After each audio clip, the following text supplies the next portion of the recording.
சரி, இப்போ எனக்கு நிறைய விஷயங்கள் இருக்குது, நிறைய ஆசைகள் இருக்குது. ஒவ்வொரு வாரமும் ஒன்று ஒன்று வைக்கலாமான்னு கேட்டால் ஒன்று ஒன்று வைக்கலாம். என்னோடய சஜஷன் என்னென்னா, ஃபஸ்ட்டு ஒரு விஷயத்தை கம்ப்ளீட் பண்ணுங்கள்.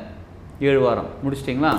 சரி, சப்போஸ் எனக்கு வந்து பெரிய ஆசையாக இருக்குது, நான் ஃபாரின் டூர் போகணும், 500 கோடி ரூபாய் சம்பாதிக்கணும், பெரிய ஆசையாக இருக்குது அப்படின்னாலும் பரவாயில்ல. நீங்கள் வந்து உங்களோட ஆசைக்கு அளவு நீங்கள் கொடுக்காதீங்க, பிரபஞ்சத்துக்கு விட்டுருங்க.